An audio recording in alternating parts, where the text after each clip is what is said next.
Day 543 of the Trump administration, and today was indeed another first for the Trump presidency.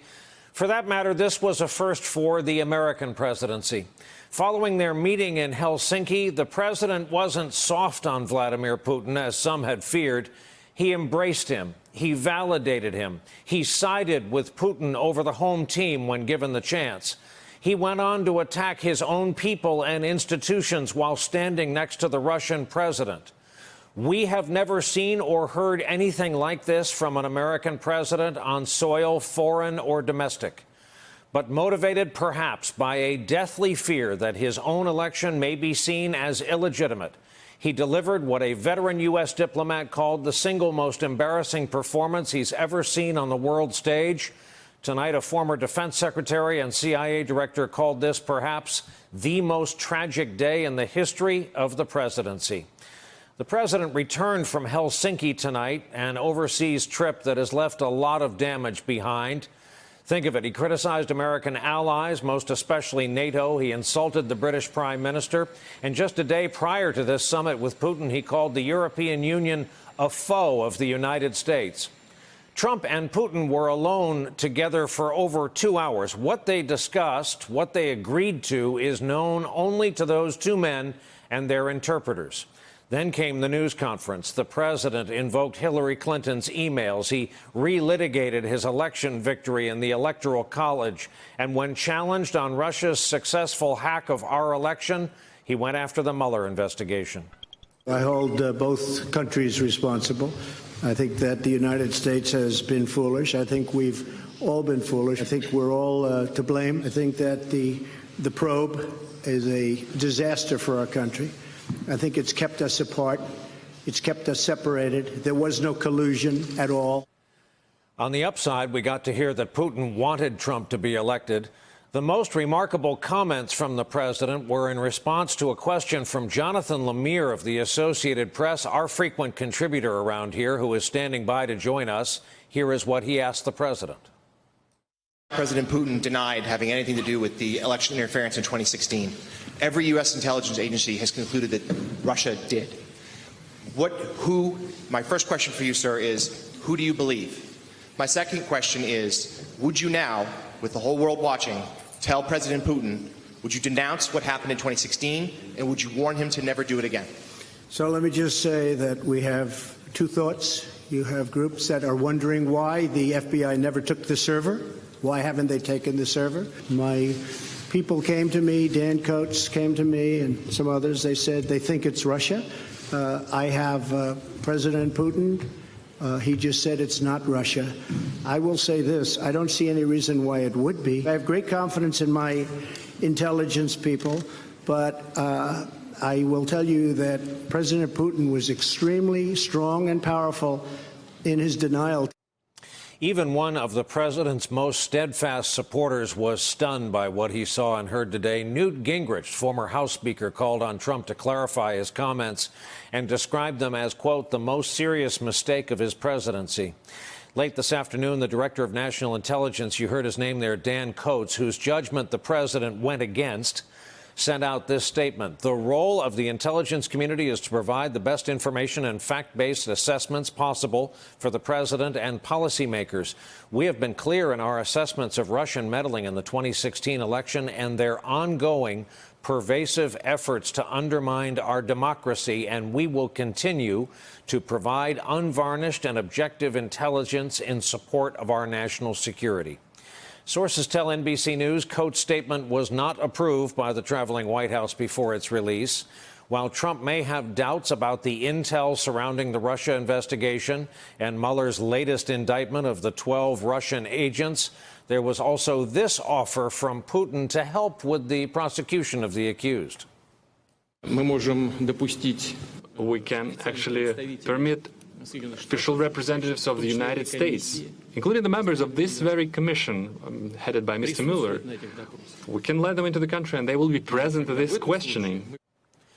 Putin added that in exchange he would want Russian law enforcement to be allowed similar privileges when it came to cases involving Americans who broke Russian laws.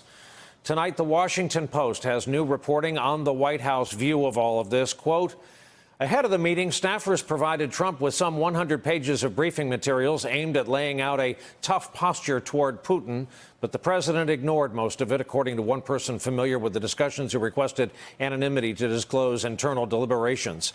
Trump's remarks were very much counter to the plan, the person said. Everyone around Trump was urging him to take a firm stance with Putin, according to a second person familiar with the preparations. In advance of Monday's meeting, the second person said advisors covered everything from Russia's annexation of Crimea to its meddling in the U.S. elections. But Trump made a game-time decision to handle the summit his way. Former CIA Director John Brennan, who is these days an NBC News senior national security and intelligence contributor, had this assessment.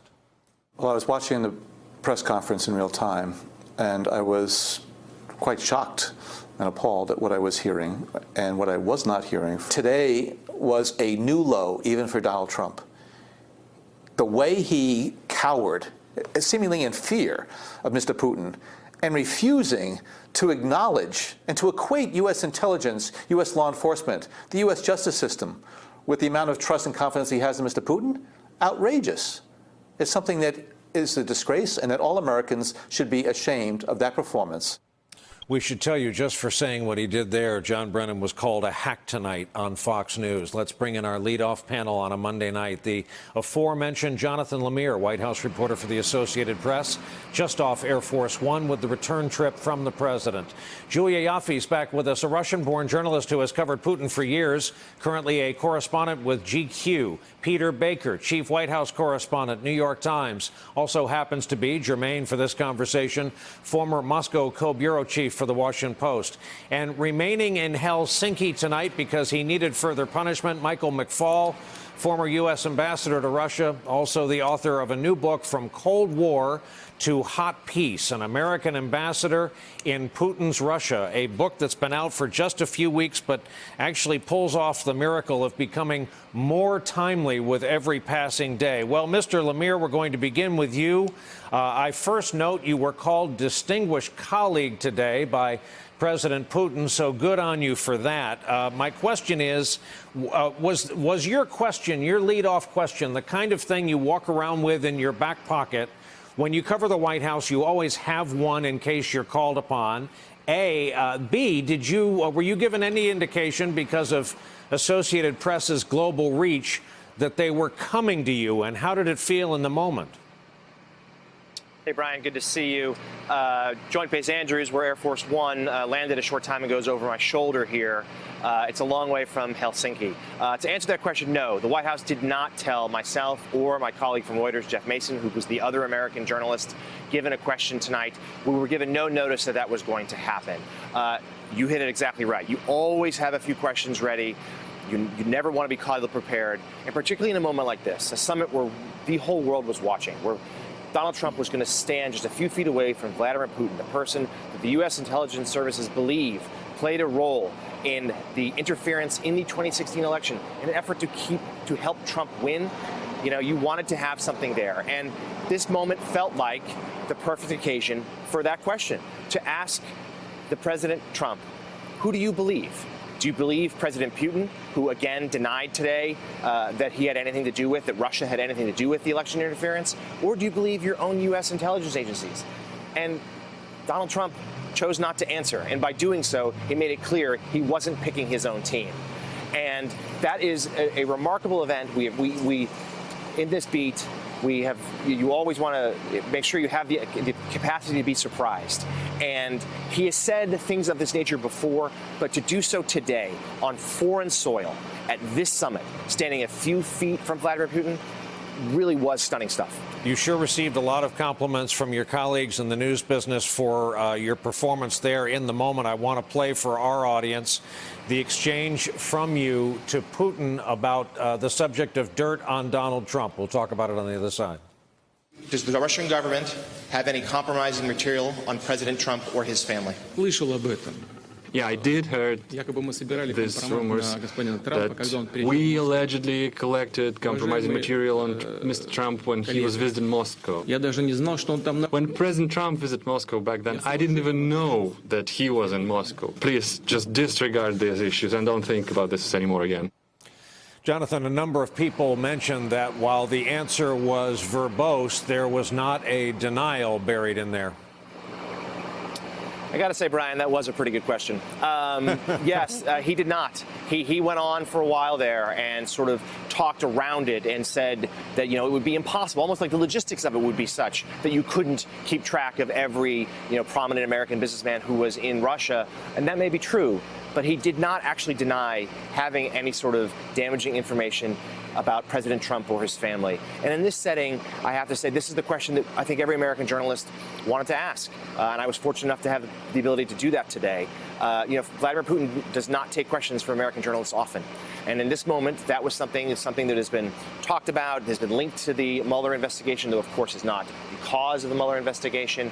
It was important, I felt, to try to get him on the record for that. And I will say, he spent the entire answer staring me down, which was a little disquieting.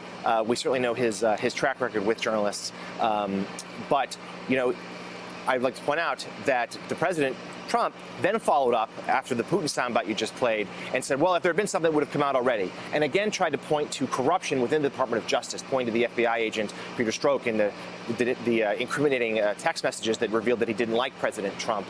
And I think we saw that again today, not just with that reference, but again, Hillary Clinton's email server, the DNC email server, even the proposal that Putin had about sending these investigators to help out with the probe.